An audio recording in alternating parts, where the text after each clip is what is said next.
Γεια σας και καλώς ήρθατε σε ένα ακόμα επεισόδιο της εκπομπής Ασφαλώς.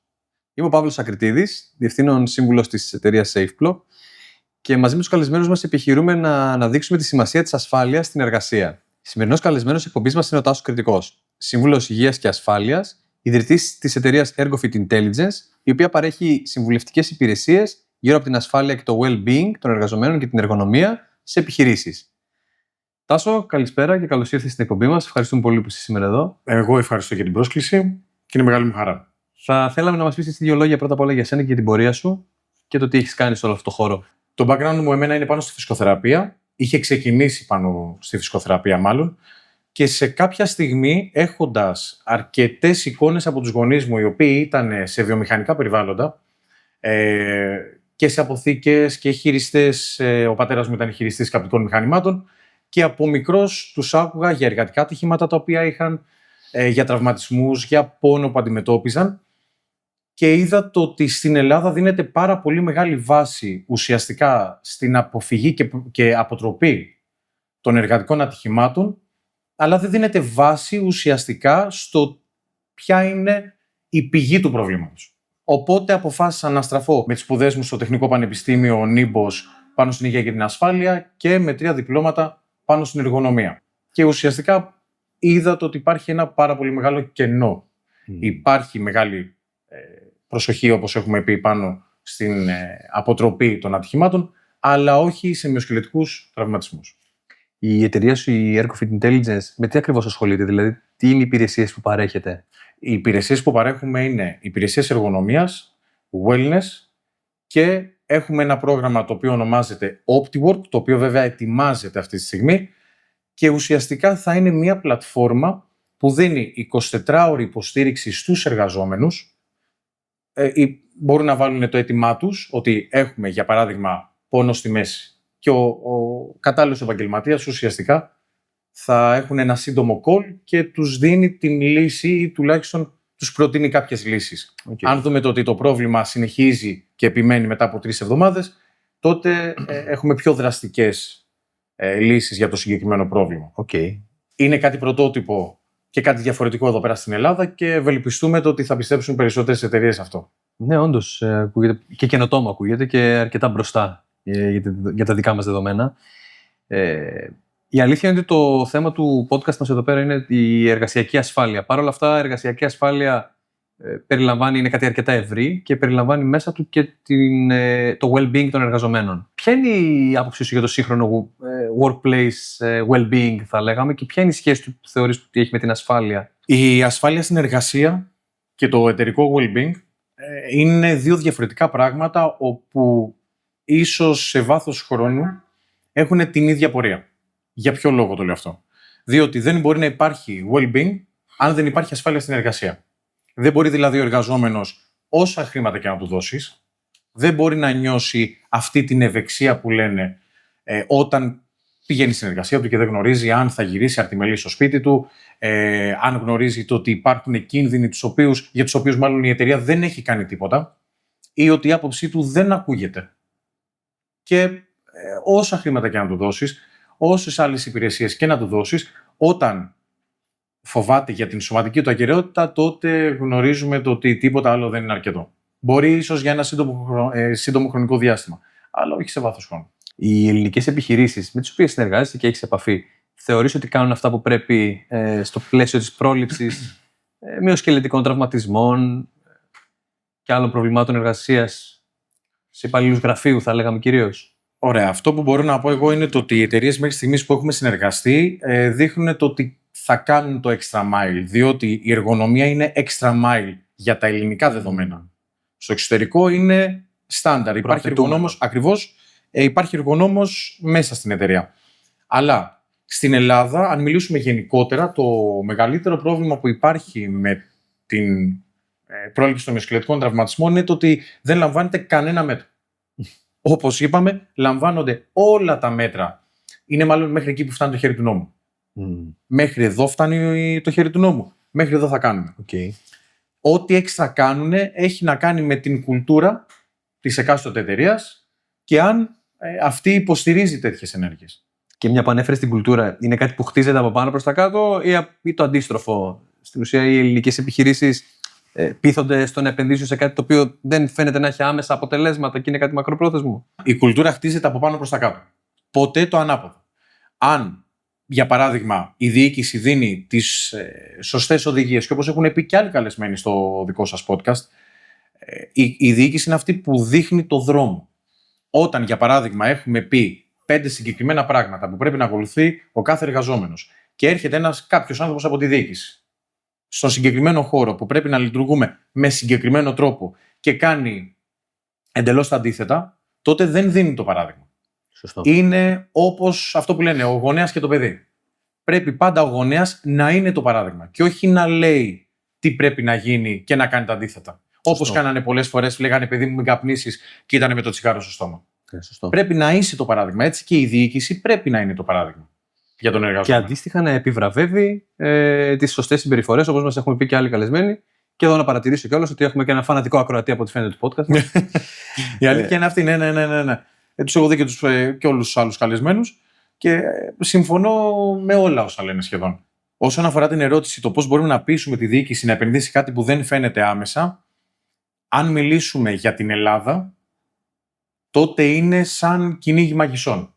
Δηλαδή προσπαθείς να πείσεις κάποιον άνθρωπο το ότι όντως υπάρχει πρόβλημα και αυτό αν το λύσεις, αυτό μπορεί να σου έχει return of investment 1/3, 1/6 και κάποιες έρευνες έχουν δείξει το ότι για κάθε $1 που δίνουμε για την υγεία και την ασφάλεια μπορεί να έχουμε επιστροφή μέχρι και 10. 1/10. Επένδυση πάνω σε τι? Στην υγεία και την ασφάλεια. Okay. Η εργονομία είναι υποκατηγορία της υγείας και ασφάλειας. Okay. Δεν είναι καμία άλλη. Είναι υποκατηγορία της υγείας και ασφάλειας. Δεν σημαίνει ότι είναι μόνο ένα επάγγελμα το οποίο μπορεί να κάνει αυτή τη δουλειά, αλλά είναι υποκατηγορία. Οπότε πρέπει να αποδείξεις σε ανθρώπους που ίσως να μην το ξέρουν, ίσως να μην τους ενδιαφέρει, να μην το έχουν ξανακούσει, το ότι επενδύοντας σε αυτό, ουσιαστικά θα αυξήσεις και την αποδοτικότητα και την παραγωγικότητα, θα μειώσεις και τις ημέρες που λείπει ο εργαζόμενος, θα μειώσεις και το presenteeism, το οποίο τι είναι ο εργαζόμενος εδώ, αλλά και δεν είναι. Είναι πολύ δύσκολο στην Ελλάδα, αλλά αυτή τη στιγμή υπάρχουν κάποια σημάδια το ότι έρχεται μία αλλαγή. Η αλλαγή αυτή και η επένδυση γύρω από την εργονομία, πρακτικά τι σημαίνει? Δηλαδή, τι είναι αυτό που μπορεί μια επιχείρηση να κάνει να επενδύσει για να πάρει πίσω αυτή την επένδυση που λες? Για να πάρει πίσω αυτή την επένδυση πρέπει πρώτα να υπάρχει η εκπαίδευση. Και όταν μιλάμε εκπαίδευση, εδώ πέρα μπορεί να φανεί λίγο πιο επιθετικό αυτό που θα πω, αλλά δεν μπορείς να κάνεις εκπαίδευση σε εργαζόμενο αποθήκης από ένα γραφείο. Είναι κοροϊδία. Είναι πραγματικά πρέπει να μπει στα παπούτσια του. Ακριβώς. Δεν μπορείς να πας σε έναν εργαζόμενο αποθήκης και δεν έχεις μπει ποτέ στη θέση του. Μα ποτέ στη θέση του. Δεν ξέρεις τι προβλήματα όντως αντιμετωπίζει. Τα έχεις μόνο διαβάσει. Δεν γίνεται να πας να του δείξεις τι να κάνεις σωστά στην αποθήκη όταν είσαι καθισμένος σε μια καρέκλα. Άρα θέλει εξατομικευμένη εκπαίδευση από ανθρώπους οι οποίοι έχουν δουλέψει το ρόλο αυτόν ή καταλαβαίνουν τις ανάγκες του ρόλου του καθενός. Ακριβώς. Πρέπει πριν γίνει κάτι τέτοιο, πριν γίνει κάποια εργονομική αξιολόγηση και εκπαίδευση, αν μιλήσουμε τώρα για την αποθήκη. Στο γραφείο, ναι, είναι πολύ πιο εύκολο το έργο που καλούμαστε να κάνουμε, αλλά σε μια αποθήκη πρέπει να περάσεις. Μπορεί να είναι χρονοβόρο, μπορεί να είναι κουραστικό. Δεν μας ενδιαφέρει, γι' αυτό το πράγμα πληρωνόμαστε, να το θέσω έτσι. Πρέπει να περάσεις λίγο χρόνο στα παπούτσια του εργαζόμενου. Πρέπει να δεις τι προβλήματα αντιμετωπίζει και ούτε μπορείς να του μειώσεις τα προβλήματα μόνο βλέποντάς τον σε μία εργασία. Παίρνοντας δηλαδή αυτό από εδώ και πηγαίνοντας το εκεί. Δεν κάνει μόνο αυτό, κάνει και αυτό, κάνει και αυτό, κάνει 15 διαφορετικά πράγματα. Και το πρόβλημα είναι το ότι μπορεί να μακρηγορώ, αλλά το πρόβλημα είναι το ότι κάποιες εταιρείες μπορεί να επενδύσουν κάποια χρήματα σε αυτό το πράγμα, πιστεύοντας ότι κάναμε κάτι καλό για τους εργαζομένους μας. Όμως, στην πράξη, αυτό δεν αποτυπώνεται πουθενά. Ναι, γιατί φαντάζομαι ότι δεν είναι και μόνο η εκπαίδευση. Θέλει πέραν της εκπαίδευσης, τι άλλα είναι αυτά που πρέπει να επενδύσει, πού άλλο πρέπει να επενδύσει μια εταιρεία? Πρώτον, πρέπει να επενδύσει στα μέσα ατομικής προστασίας. Δεν γίνεται να φοράει ο καθένας ό,τι του έρθει στο μυαλό. Okay. Γιατί για να φορέσει κάτι. Πολλές εταιρείες τι κάνουν, σου λένε ότι ξέρεις κάτι. Ορίστε αυτό το χρηματικό ποσό, πάρ' το και αγόρασε παπούτσια. Πάρε ό,τι θέλεις. Ωραία. Ξέρει ο εργαζόμενος το ότι τον βολεύει κάτι τώρα, το ξαναλέω, το ότι τον βολεύει κάτι τώρα δεν σημαίνει ότι αυτό είναι το σωστό και ότι αυτό πρέπει να έχει. Το ότι τον βολεύει τώρα μπορεί να οφείλεται στο γεγονός ότι υπάρχει κάποιος χρόνιος μυοσκελετικός τραυματισμός και λόγω αυτού έχει κάνει τις προσαρμογές στο σώμα του και στον τρόπο με τον οποίο περπατάει, σηκώνεται, κάθεται, κάνει την οποιαδήποτε εργασία με βάση αυτό. Το ότι αυτό τον βολεύει δεν σημαίνει ότι είναι το σωστό.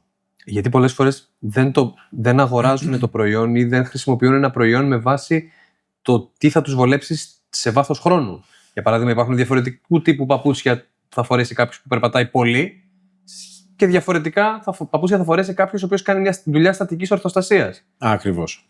Παίζει ρόλο το βάρος, παίζει ρόλο το πώς κινείσαι. Άρα το περιβάλλον έχει να κάνει, οι διαδικασίες έχουν να κάνουν μέσα σε όλο αυτό. Ο άνθρωπος είναι εδώ πέρα στη μέση και γύρω-γύρω υπάρχουν 100 διαφορετικοί παράγοντες. Ναι. Και προσπαθείς να πάρεις όλους αυτούς τους παράγοντες έναν, να κάνεις το breakdown και να δεις ποια είναι η πηγή του προβλήματος. Δεν φτάνει ουσιαστικά να δίνουμε βάση μόνο στο σύμπτωμα. Πρέπει να δούμε ποια είναι η πηγή του προβλήματος. Αλλιώς κάνουμε μια τρύπα στο νερό. Πασαλείψαμε λίγο και το ανεβάσαμε στο LinkedIn. Περιλαμβάνει και επένδυση σε εξοπλισμούς. Απαραίτητα. Ανάλογα βέβαια τώρα. Αν μιλάμε για αυτοματισμούς, μιλάμε τώρα. Όχι, τώρα μιλάμε για το κομμάτι συνολικά της εργονομίας. Αναφέραμε ότι χρειάζεται εκπαίδευση, σωστή επιλογή μέσω ατομικής προστασίας, εφόσον ορίζονται ότι πρέπει να φοράει κάποιος. Τι άλλου είδους επένδυση χρειάζεται να κάνει μια επιχείρηση για να καλύψει το θέμα της εργονομίας? Αν μιλήσουμε για μια αποθήκη, διότι εμείς οι περισσότερες επιχειρήσεις με τις οποίες συνεργαζόμαστε είναι γραφεία και αποθήκες. Ωραία. Λοιπόν, αν μιλήσουμε για μια αποθήκη, οι αλλαγές που μπορούν να γίνουν είναι αρκετά οικονομικές. Αυτό που θέλω να τονίσω είναι το ότι σε μια έρευνα που έγινε το 2025 φάνηκε πως ο κατάλληλος ρουχισμός και ειδικά αν υπάρχει και μια κοινή ταυτότητα στους εργαζόμενους αποθήκης αυξάνει και την παραγωγικότητα και δίνει μια ταυτότητα. Και βλέπουμε σε κάποιες αποθήκες, σε αρκετές, ότι ο καθένας βάζει ό,τι θέλει. Πρέπει να υπάρχουν τα κατάλληλα εργαλεία. Πρέπει ο εργαζόμενος, αν θα πάει να σηκώσει κάτι το οποίο ζυγίζει 25 κιλά, που είναι το όριο είναι 23 κιλά, αλλά άντε και 2 κιλά παραπάνω κάπως μας παίρνει. Αν είναι στα 25 κιλά αυτό που πρέπει να σηκώσει από το έδαφος, πρέπει να δούμε. Είναι εύκολο να το σηκώσει, όχι μόνο σαν βάρος, σαν τεχνική, υπάρχουν λαβές. Τι βάρος είναι, ποιος άνθρωπος είναι, έχει μυοσκελετικούς τραυματισμούς αυτός ο άνθρωπος, έχει πόνους. Γιατί αν έχει πόνο στη μέση, θα προσπαθήσει να σηκώσει αυτό το βάρος και να το μεταφέρει με πολύ λάθος τρόπο. Άρα αυτό που καταλαβαίνω είναι ότι μπορείς με μικρές κινήσεις και μικρές βελτιώσεις, χωρίς να πεις ότι επενδύω σε κάτι εξωπραγματικό, μπορείς να βελτιώσεις μακροπρόθεσμα την υγεία και την εργονομία κάθε ενός εργαζομένου. Ακριβώς. Με καλή επικοινωνία, με σωστή εκπαίδευση. Θεωρείς ότι πλέον οι εργαζόμενοι που κοιτάζουν να βρουν την επόμενη δουλειά στην οποία θα δουλέψουν, ελέγχουν, προσπαθούν να πάρουν πληροφορίες για την κουλτούρα που επικρατεί εκεί πέρα γύρω από την ασφάλεια, την εργονομία, τις συνθήκες εργασίας, ή είναι όπως πριν αρκετά χρόνια που κανείς δεν ενδιαφερόταν γι' αυτό? Λοιπόν, τώρα είναι πιο HR θέμα αυτό, ας πούμε. Η αλήθεια είναι βέβαια το ότι μια πάρα πολύ μεγάλη αλήθεια είναι το ότι μέχρι στιγμής με όποιους έχουμε μιλήσει δεν έχουμε μιλήσει με κανέναν άλλον πλην του HR. Οπότε τα τμήματα τα οποία επικοινωνείτε κατά κύριο λόγο εσείς ως EcoFit είναι το HR. Ακριβώς. Είναι το HR και υπάρχουν πολλά τμήματα HR τα οποία έχουν δείξει ενδιαφέρον πραγματικό. Υπάρχουν άλλα τα οποία έχουν δείξει ενδιαφέρον, δεν έχει δείξει διοίκηση. Τέλος πάντων, αυτό είναι ένα άλλο παπαευαγγέλιο το οποίο θα συζητήσουμε αργότερα ενδεχομένως. Αυτό που θέλω να τονίσω είναι το ότι ο κάθε εργαζόμενος, τώρα που βγαίνει στην αγορά εργασίας, ουσιαστικά οφείλει να δει και ποιες δράσεις κάνουν οι εταιρείες. Βέβαια, ό,τι και να δείξουμε στο LinkedIn, στα website, οπουδήποτε, το ποια είναι η κουλτούρα της εταιρείας θα τη δεις από μέσα. Εγώ αυτό που θέλω να πω είναι το ότι εργαζόμενοι οι οποίοι είναι σε βιομηχανικά περιβάλλοντα και απαιτεί ουσιαστικά σωματική κόπωση και δεν είναι τέλος πάντων μια δουλειά γραφείου, πρέπει πρώτα να έχουν ίσως μία ξενάγηση. Αν πάνε στο δεύτερο στάδιο της συνέντευξης, θα ήταν καλό να δουν η εργασία πώς γίνεται. Γιατί άλλο να πω εγώ το ότι στις συνθήκες στην αποθήκη μας είναι πάρα πολύ καλές. Και άλλο να πάνε και να τις δούνε. Ναι, Λοιπόν. γιατί στο γραφείο μπορεί να λέμε ότι είναι όλα τέλεια κάτω και να κατέβεις κάτω στην παραγωγή και να δεις άλλα πράγματα τελείως. Ακριβώς. Δεν γίνεται τώρα. Γιατί αυτό θα βοηθήσει και το HR. Για ποιο λόγο? Διότι αν έρθει ο Τάσος που θέλει να πιάσει δουλειά στην τάδε εταιρεία logistics, σε μια 3PL το οτιδήποτε, ξεκινάει. Ο Τάσος θα έχει ακούσει όλα ονειρικά. Παίρνει και ένα καλό μισθό, σαν νέος στο χώρο.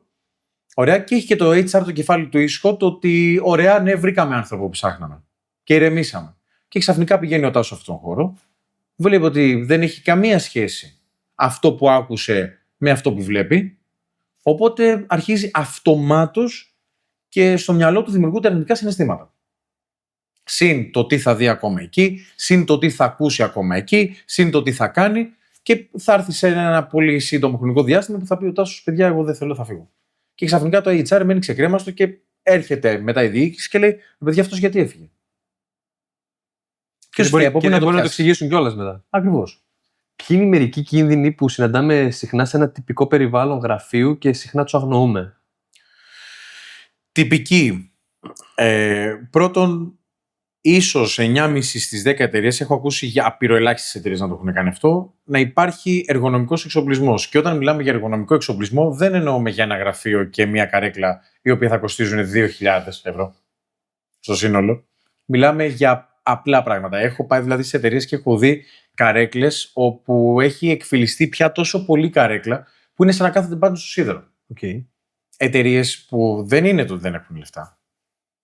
Έχουν πολλά λεφτά. Εκεί βλέπουμε το πρόβλημα της κουλτούρας. Λοιπόν, και τώρα το λέω αυτό το πράγμα, δηλαδή έχουμε πάει και σε εταιρείες που τελικά δεν έκλεισε το deal, αλλά κάναμε μια αξιολόγηση. Τι κίνδυνος κρύβεται πίσω από αυτό? Κρύβεται, δεν το ξεχάσω ποτέ, υπήρχε ένας εργαζόμενος που είχε κάνει επέμβαση στη μέση του. Ο χώρος που είχε στο γραφείο του ήταν πάρα πολύ μικρός, οπότε λόγω του πόνου καθόταν πιο μπροστά και η καρέκλα του ήταν στο σίδερο. Και τι γίνεται? Ουσιαστικά αλλάζουν οι δυνάμεις που δέχεται η λεκάνη και για να προστατέψεις ουσιαστικά την περιοχή που πονάει, υπερφορτώνεις την αντίθετη ή μία άλλη γενικότερα. Αυτό ουσιαστικά δεν σου φαίνεται πάρα πολύ εκείνη τη στιγμή, αλλά όπως είναι και αυτό εδώ, ο χρόνος λειτουργεί αντίστροφα. Και σιγά σιγά με μικροτραυματισμούς, γιατί αυτός ο άνθρωπος δεν κάθεται έτσι μόνο στο γραφείο. Αυτός ο άνθρωπος κάθεται έτσι και στο σπίτι του, θα κάτσει έτσι και στην οδήγησή του. Εν κατακλείδη, 3 πολύ σύντομα είναι: πρώτον, το ότι πέφτουν συνέχεια μπροστά και πιέζεται πάρα πολύ η μέση. Δεύτερον, το ότι είναι ο Αφιένας που κάνει αυτό το συρταρωτό, γιατί δεν βλέπουν καλά, γιατί υπάρχουν αντανακλάσεις, γιατί. Και αυτό δεν είναι μόνο στα γραφεία, αλλά είναι και στο σπίτι. Και τρίτον, το ότι είτε στο γραφείο, αλλά αυτό που γίνεται κατά κόρον στο σπίτι, είναι το ότι κάθονται όπως να είναι, ξαπλωμένοι, τα πόδια πάνω στο γραφείο, τα πόδια σταυρωμένα, κάθονται στο πλάι, σε καρέκλες οι οποίες είναι ακατάλληλες, εν έτη 2026, το οποίο είναι τραγικό.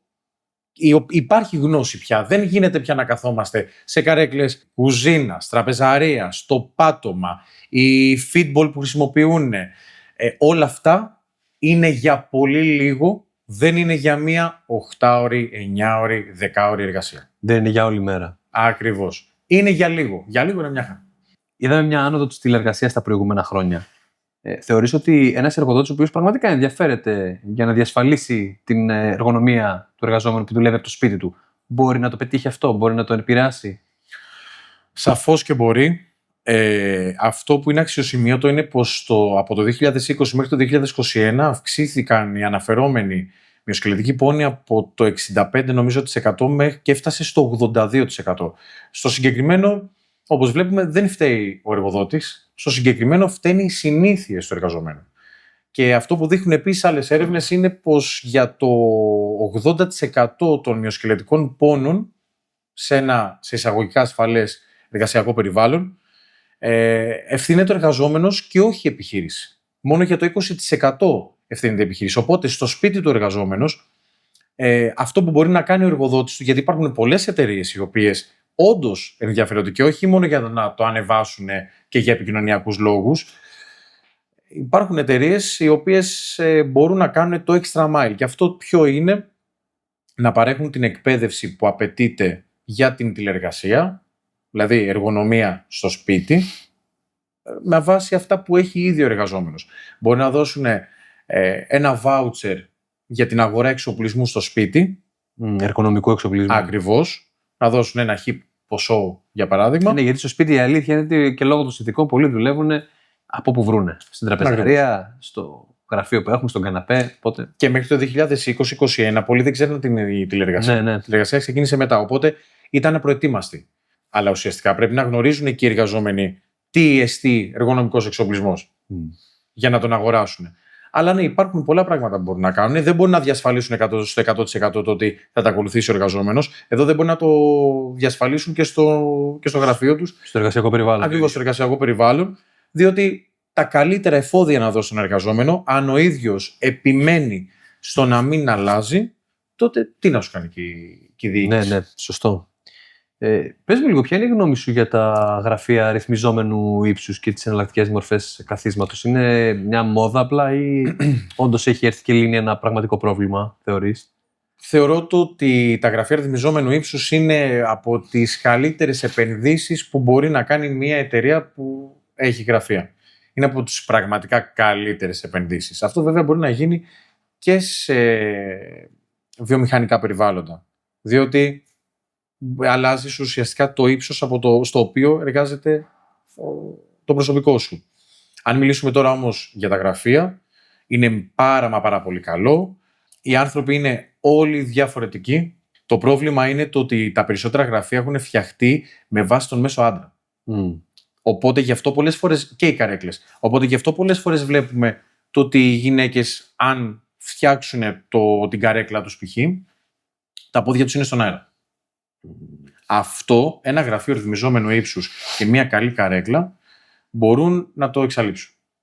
Και ουσιαστικά έρχονται όλα εκεί που θέλουμε. Τώρα, βλέπω είναι αρκετά της μόδας τα σκαμπό.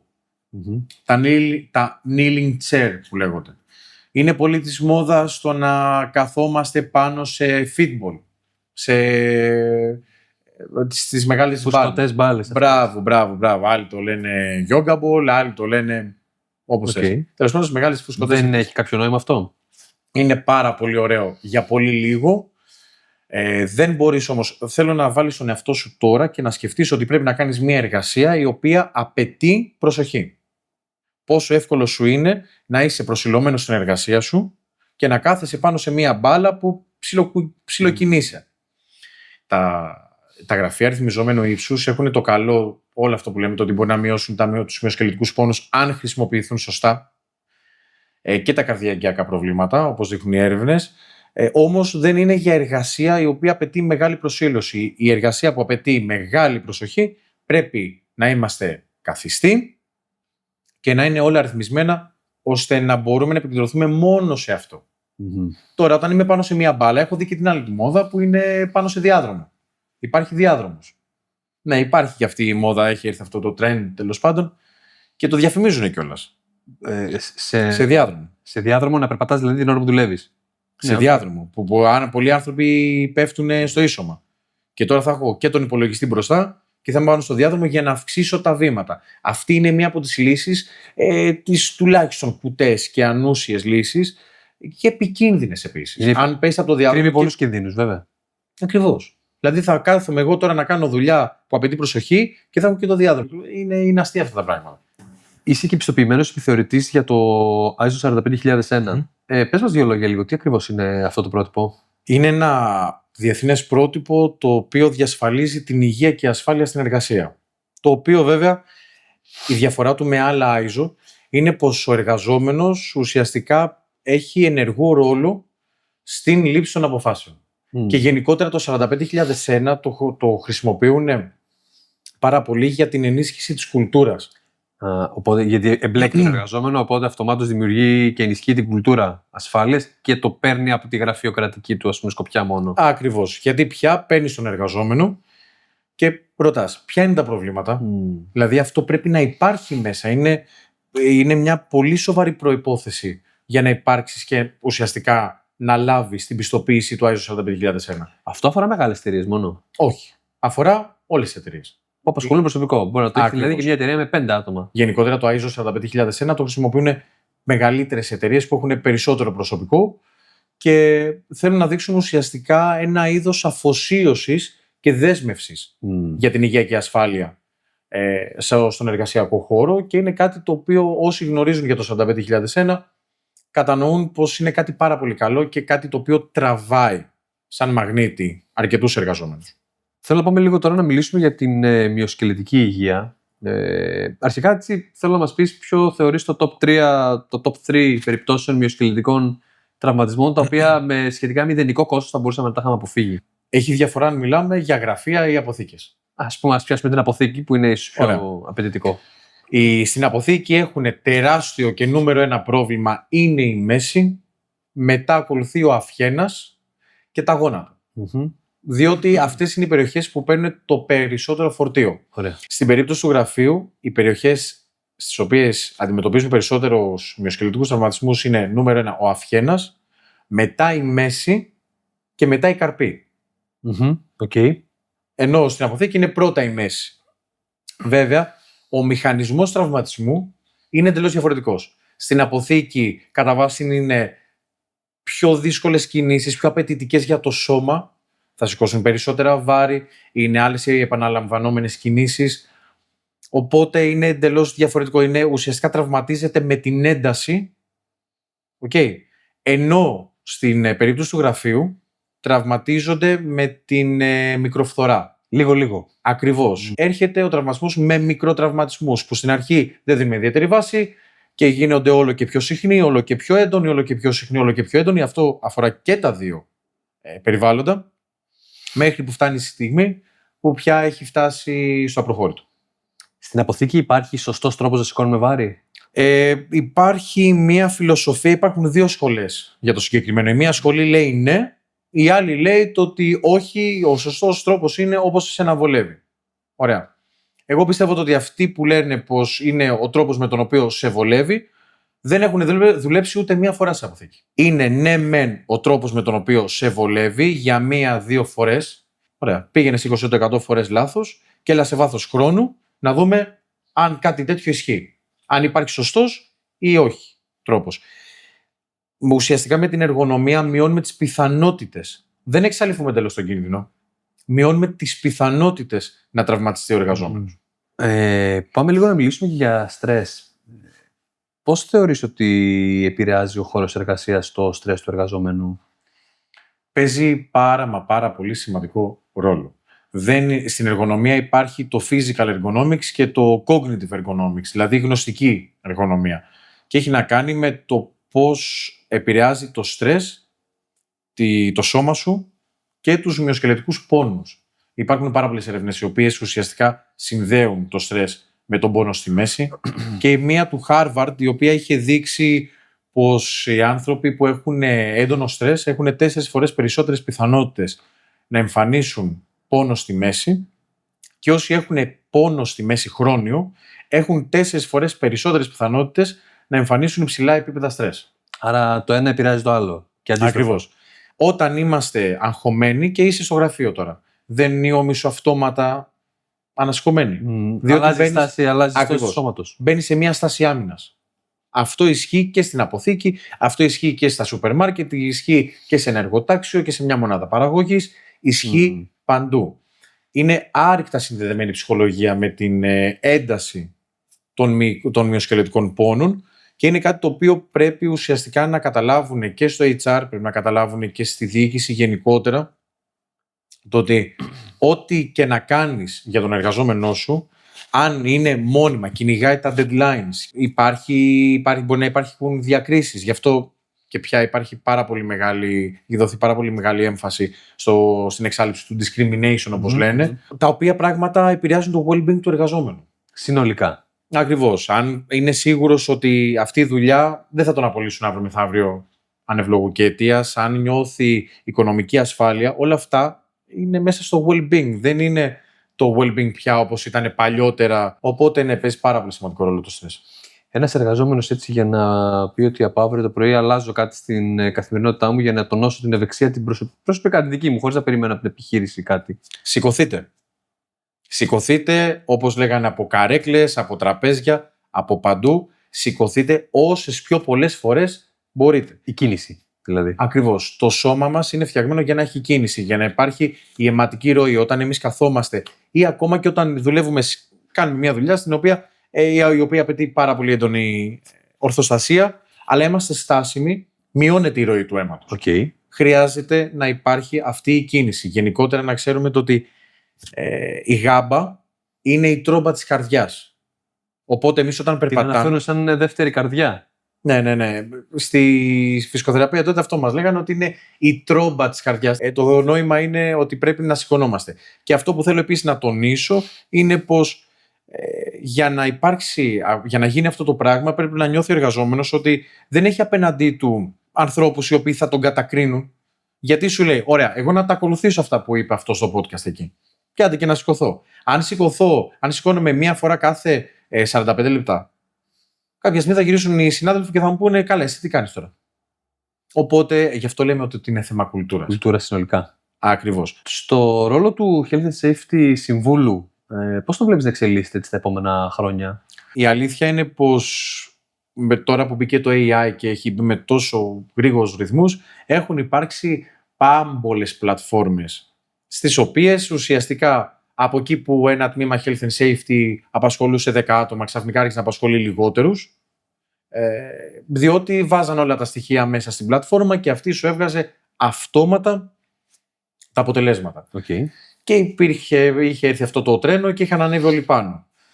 Τώρα όμως έχει αρχίσει και αλλάζει αυτό, διότι βλέπουν πως τελικά το κόστος αυτών είναι μεγαλύτερο από το να πληρώνεις ουσιαστικά τους ανθρώπους και επίσης δεν μπορεί τίποτα να αντικαταστήσει την ανθρώπινη επαφή. Δεν μπορούμε να τα βάλουμε όλα μέσα στο AI. Η υγεία και η ασφάλεια αφορά τους ανθρώπους. Και δημιουργεί και σχέσεις εμπιστοσύνης μέσα σε μια εταιρεία. Και αυτό δύσκολα μπορεί να υποκατασταθεί από το AI. Πες μας ένα περίεργο περιστατικό που σου έχει συμβεί, που σου έχει τύχει έτσι, που έχεις αντιμετωπίσει. Θυμάμαι μια κυρία η οποία ήταν λίγο πριν τη σύνταξη, γύρω στα 62, και ενώ είχαν αλλάξει όλες τις καρέκλες τους, αυτή ήταν κατηγορηματική το ότι όχι, δεν θέλω να αλλάξω, γιατί εμένα αυτή με βολεύει. Κυρία Μαρία, πρέπει να αλλάξουμε την καρέκλα, έγινε η επένδυση αυτή και. Μου λέει, όχι, εμένα μου λέει με βολεύει γιατί έχω κάνει σπονδυλοδεσία. Ωραία, λέω, μια χαρά. Ελάτε να το δοκιμάσουμε. Όχι, δεν με βολεύει, δεν μπορώ, πονάω. Λέω, ωραία.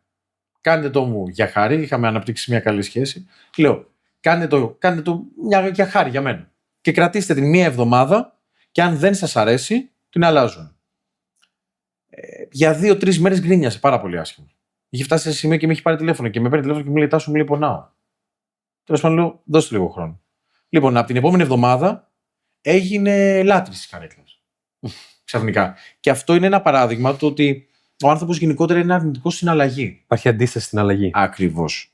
Λοιπόν, δεν γίνεται όμως να έχουμε κάτι, δηλαδή την υγεία μας, αν συνεχίζουμε να αντιδρούμε και να έχουμε τις συνήθειες που έχουμε μέχρι σήμερα, που πονάμε. Ναι. Πρέπει να έρθει η αλλαγή. Κι άλλο ένα σκηνικό ήταν με μια κυρία η οποία είχε, αυτό μου το είχαν πει και οι συνάδελφοί της, και οι προσταμένοι της, ότι είχε κάποια θέματα ψυχολογικά και ήταν πάρα πολύ αρνητική. Όταν δηλαδή έκανα την προσέγγιση, είναι και μου κάνει, όχι, εγώ δεν θέλω. Και λέω, οκ, τα αφήνουμε, δεν το πιέζουμε, το σέβομαι και κάναμε σε όλους τους υπόλοιπους, γύρω-γύρω. Πέρασαν 2 εβδομάδες, 3, και αφού είχε περάσει αυτό το διάστημα, μία μέρα με παίρνει τηλέφωνο και γυρνάει και μου κάνει, γεια σας κύριε Κριτικέ, καλημέρα, θα μπορούσατε να έρθετε και να κάνουμε και μαζί μια εργονομική αξιολόγηση για να κάνουμε κάποιες αλλαγές. Λοιπόν, γι' αυτό και ήταν και όντως πήγα πάρα πολύ ήρεμα, γιατί θέλει ιδιαίτερη διαχείριση, και την κάναμε και βελτιώσαμε το workstation όλο αυτό στο θέμα εργασίας της. Βλέποντας τα αποτελέσματα από γύρω. Σιγά σιγά, δειλά-δειλά, ήταν σαν ένα μικρό παιδί. Σιγά σιγά τα έβλεπε τη βελτίωσή τους και έτσι αποφάσισε και εκείνη. Okay. Θέλουν κάποιοι άνθρωποι που θέλουν ιδιαίτερη μεταχείριση. Γιατί Ναι. ο κάθε ένας είναι διαφορετικός. Κλείνοντας, θα κάνουμε και μια ερώτηση που την κάνουμε και στους καλεσμένους μας συνήθως. Αν ήθελες να δώσεις μια συμβουλή σε κάποιον ο οποίος ξεκινάει τώρα την καριέρα του και θέλει να ασχοληθεί με την εργονομία, κάποιον που αποφοίτησε από μια σχολή ενδεχομένως φυσιοθεραπείας ή κάποιο σχετικό κλάδο, τι θα του έλεγες? Υπομονή. Υπομονή και επιμονή. Και είναι ένας κλάδος ο οποίος τώρα ουσιαστικά ανεβαίνει στην Ελλάδα. Δηλαδή, τώρα φαντάζομαι ότι συνεργαζόμαστε με μια εταιρεία η οποία έχει εργονόμους σε 47 χώρες και είμαστε οι συνεργάτες της στην Ανατολική Ευρώπη. Εντάξει, βλέπεις ότι το επίπεδο που υπάρχει στην εργονομία σε άλλες χώρες είναι πολύ ψηλό. Στα Βαλκάνια είμαστε υπό του 0. Αλλά υπάρχει τώρα μια αλλαγή. Αν θέλετε να ασχοληθείτε με αυτό, πρέπει να είστε σίγουροι, γιατί απαιτεί πάρα πολύ χρόνο. Απαιτεί πείσμα, απαιτεί υπομονή, απαιτεί να πιστέψετε σε κάτι στο οποίο όλοι οι υπόλοιποι δεν πιστεύουν. Δεν είναι ένας στρωμένος δρόμος. Και εμείς δηλαδή έχουμε δυσκολευτεί πάρα πολύ για να μπορέσουμε να πείσουμε τον κόσμο. Και με βίντεο προσπαθούμε και με διάφορες ακόμα δράσεις. Πρέπει να το αγαπάτε και πρέπει να κάνετε το extra mile. Και είναι κυνήγι του ονείρου. Και έχει ένα θετικό αντίκτυπο βέβαια, γιατί όταν καταφέρεις τελικά να το κάνεις, έχει μεγάλη επιβράβευση, γιατί βοήθησες έστω και λίγο τη ζωή κάποιου άλλου ανθρώπου. Όταν. Σε ευχαριστούμε πάρα πολύ, Τάσο, για το σημερινό επεισόδιο. Εγώ ευχαριστώ. Στοιχεία επικοινωνίας με τον Τάσο θα βρείτε από κάτω στην περιγραφή του podcast. Κάπου εδώ έφτασε στο τέλος του και το σημερινό επεισόδιο ασφαλώς. Εάν σας άρεσε, κάντε like και subscribe για να ενημερώνεστε πρώτοι κάθε φορά που ανεβαίνει νέο επεισόδιο. Επίσης, κοινοποιήστε το σε φίλους και συνεργάτες σας και γράψτε μας στα σχόλια κάτι που σας προβλημάτισε από τη σημερινή κουβέντα ή ποιον άλλον θα θέλατε να δείτε σαν καλεσμένο. Μέχρι το επόμενο επεισόδιο, εργαστείτε ασφαλώς.